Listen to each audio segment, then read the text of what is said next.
भादों का महीना आया, बछ बारस आई। इंद्र की इंद्राणियाँ पूजा करने के लिए धरती पर आई।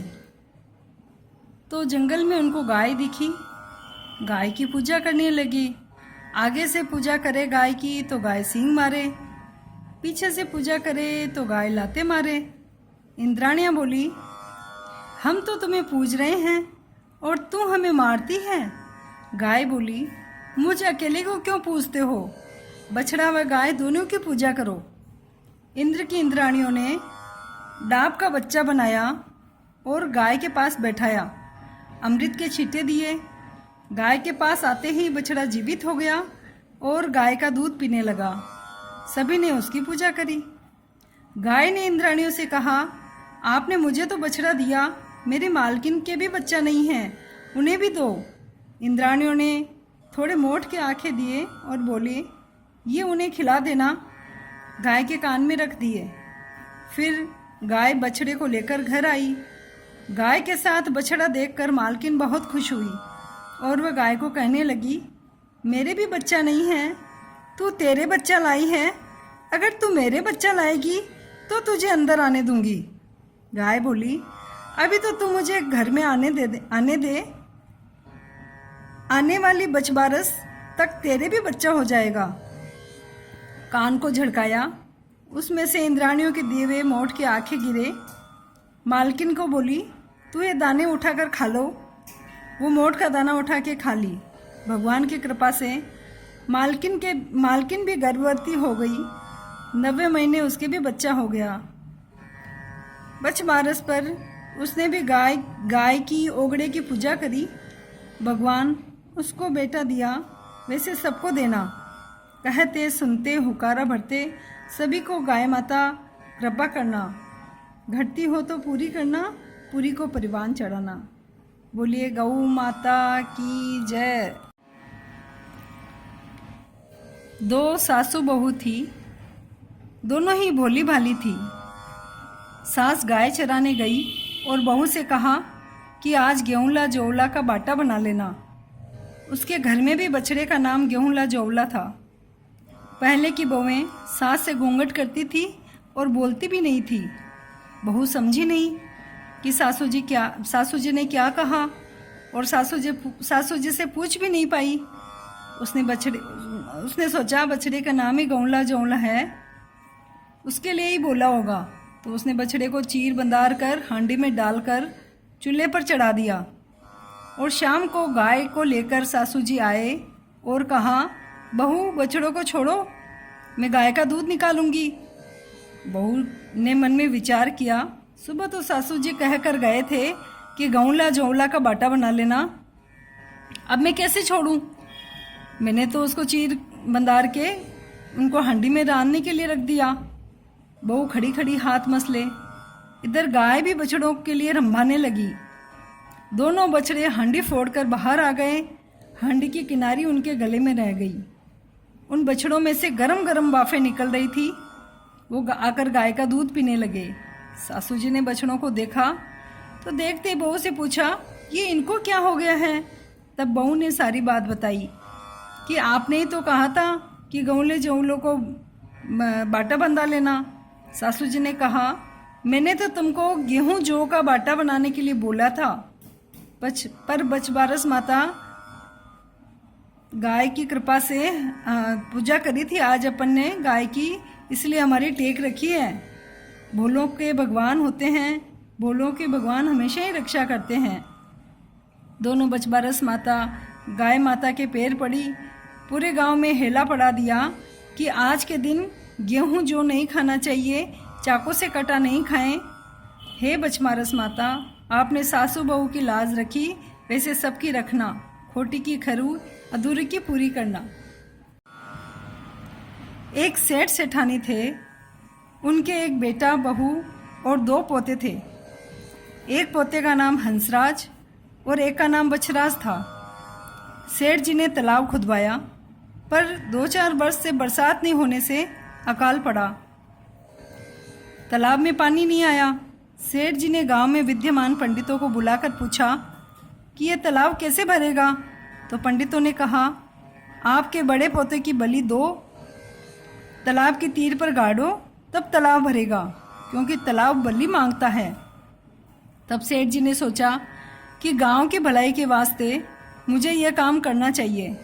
मेरे 2 पोते हैं, अगर एक दुनिया के काम आ गया तो सबका भला हो जाए, पर बहू के सामने तो दिया नहीं जाएगा। बहू का तो बेटा 1 हो चाहे 2 हो, बेटा ही होता है, अतः बहू को पीहर भेजना पड़ा। सेठ जी ने बहू से कहा, बहू तुम्हारे पीहर से बुलावा आया है, तुम्हारे भाई लेने आया है, इसलिए थोड़े दिन पीहर चले जाओ। बड़ी तीज बच बारस वहीं की कर लेना। बहू ने सोचा, ससुर जी ने आज कैसे हाँ भर दी, यह तो मुझे कभी भेजते ही नहीं है, पर भेज रहे हैं तो चली जाऊं। वह अपने छोटे बेटे को साथ लेकर भाई के साथ रवाना हो गई। पीछे से सेठ जी ने अपने बड़े पोते हंसराज को तालाब की तीर पर गाड़ दिया।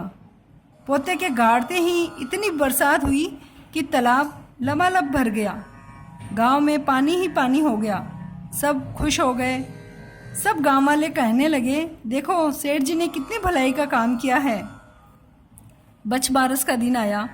बहू को मालूम पड़ा कि मेरे ससुर जी ने तालाब खुदाया और वह भर गया। तब उसने अपनी माँ से कहा, माँ बच बारस तो मैं यहाँ पूज लूँगी, पर ओगड़ा पूजने मेरे ससुर जी के तालाब पर जाऊँगी, क्योंकि इतने बरसों से तालाब में पानी आया है।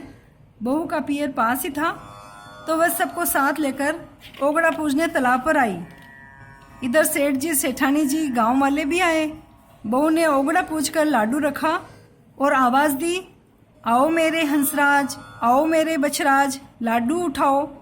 इतना कहते ही बछराज तो पास ही खड़ा था, झट से लाडू उठा लिया और हंसराज तालाब से गीले झरझर करते कपड़े और कीचड़ से भरा हुआ आया और लड्डू उठा लिया।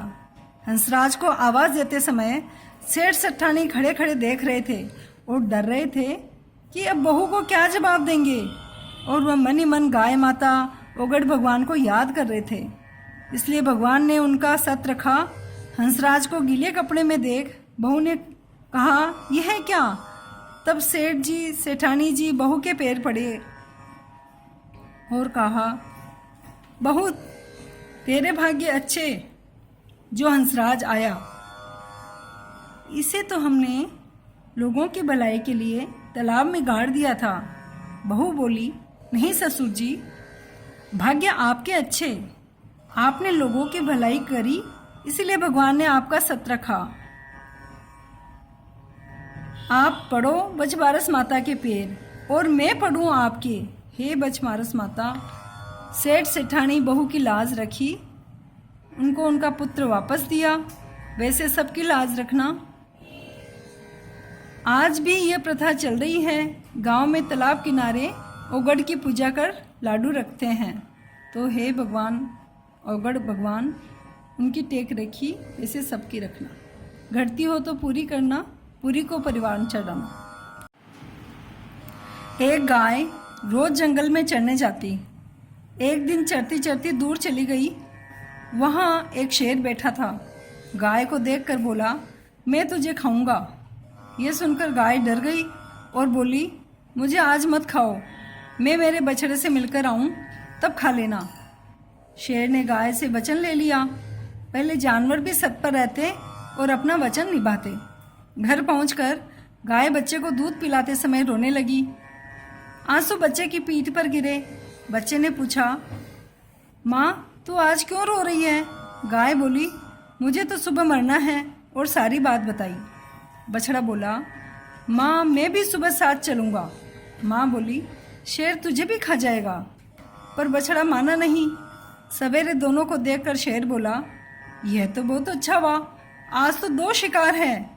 इतने में बछड़ा बोला, मामा जी पहले मुझे खाओ। शेर बोला, यह तूने क्या कर दिया? मामा बोलकर भांजा बन गया। गाय मेरी बहन हो गई, अब मैं तुम दोनों को नहीं खा सकता। फिर शेर ने गाय को चुनरी ओढ़ाई, बछड़े को कपड़े पहनाए। स्वर्ग से विमान आया। बछड़े के कारण गाय बची, शेर पाप से बच गया। तीनों बैकुंठ को गए।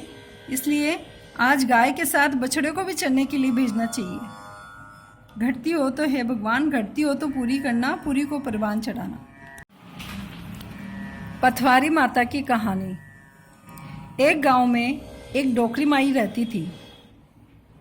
उसके 2 ब्राह्मण जमाने का नियम था और वो रोज़ मंदिर में पीपल पथवारी सींचने का नियम था, पूजा करने जाती थी। एक दिन वो मंदिर जा रही थी, बहू को बोली, मुझे आज मंदिर से आने में टाइम लगेगा, तू 2 ब्राह्मण को जिमा देना। उस दिन पथवारी माता की कृपा से 2 की जगह 4 ब्राह्मण जिमने आए। राम लक्ष्मण जानकी जय बोलो हनुमान की। चारों गांव में पूछने लगे, कोई हमें भोजन करा दो। लोगों ने कहा, डोकरी माई के घर जाओ, वो रोज़ ब्राह्मण जिमाती है। चारों उनके घर आए। बहू ने चारों को प्रेम से जिमाया। जाते समय भगवान ने कहा, सब बर्तन ढक दो। उसने सोचा, कुछ बर्तन में है तो नहीं, अब सासू जी आएंगे तो मैं उनको क्या जवाब दूंगी। पर उसने सोचा, मेरा क्या, जब ब्राह्मण देवता ढकने को बोल रहे हैं तो ढक देती हूँ। बर्तन ढकते ही सारी सामग्री जैसे थी वैसे ही बर्तनों में भर गई। वो उनसे पूछा, आप लोग कौन हो? तो चारों ने उसको दर्शन दिए, राम लखन सीता माता हनुमान जी। वो तो दर्शन करके प्रसन्न हो गई, भगवान के चरणों में पड़ी और बोली, मेरे सासू जी को भी आपको दर्शन देने होंगे, क्योंकि उनकी भक्ति भाव तो बहुत है, वो तो रोज़ मंदिर जाती है, तो उनको दर्शन तो उनके कारण ही मुझे आपके दर्शन हुए हैं, तो आपको उनको भी दर्शन देने होंगे। भगवान बोले, पीपल पथवारी के यहाँ ही तेरे सासू जी को दर्शन हो जाएंगे। जैसे ही सासू जी आए, वो सारी बात उनको बताई। सासू जी दौड़े दौड़े वापस मंदिर गए तो उन्हें पीपल पथवारी माता की कृपा से भगवान के साक्षात दर्शन हुए। पथवारी माता की कृपा से उनके घर में अन्न धन के भंडार भर गए। हे पथवारी माता, उन पर कृपा करी, वैसी सभी पर करना, घटती हो तो पूरी करना, पूरी को परवान चढ़ाना। विनायक जी की कहानी। एक बार विष्णु भगवान लक्ष्मी जी से विवाह करने के लिए जाने लगे।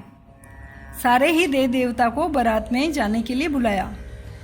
किसी ने कहा, गणेश जी को तो यहीं छोड़ जाते हैं, क्योंकि 1.25 मन मूंग, 1.25 मन चावल, घी का तो नाश्ता करते हैं। खाने में बहुत सारे पकवान चाहिए, दून दुंदाला, सुन सुंडाला, उखल जैसे पाँव, छाजले जैसे कान, मस्तक मोटा। वहाँ की औरतें देखकर क्या बोलेगी, इनको तो घर की रखवाली के लिए छोड़ देते हैं।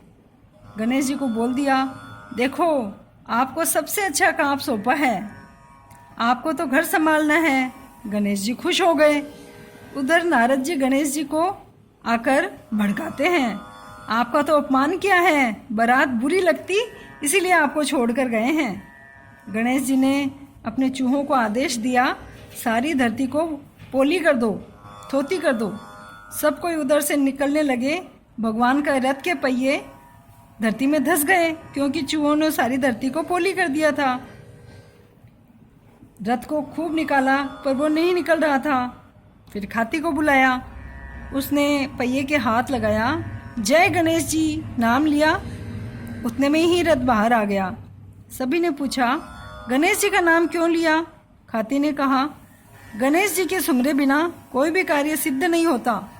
सब दौड़कर गणेश जी को मनाने गए कि आपको शादी में चलना पड़ेगा। गणेश जी बोले, क्यों, मेरे को शादी में ले जाते तो पहले ले जाते, मैं तो शादीशुदा भी नहीं हूँ, मोटा हूँ, खूब खाता हूँ।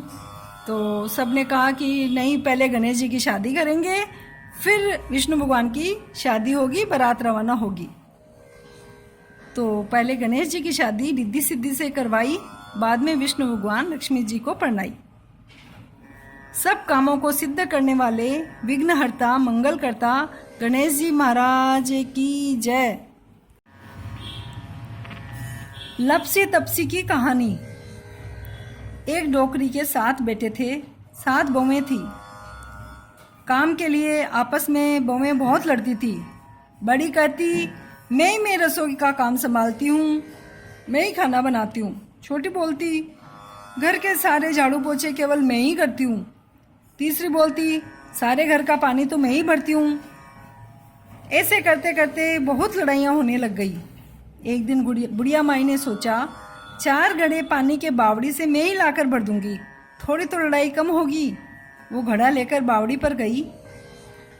तप्पियो वहाँ पर झोंपड़ी बना रहा था। मटकी का कपड़ा उसकी झोंपड़ी पे गिरा। बेटे घर में आए तो पूछा, माँ कहाँ गई? सबने कहा वो पानी लेने गई। सब गुस्सा हुए, माँ को पानी लेने क्यों भेज दिया? कहीं गिर गई, हाथ पांव टूट गए तो सेवा कौन करेगा? बेटे माँ को लाने सामने गए।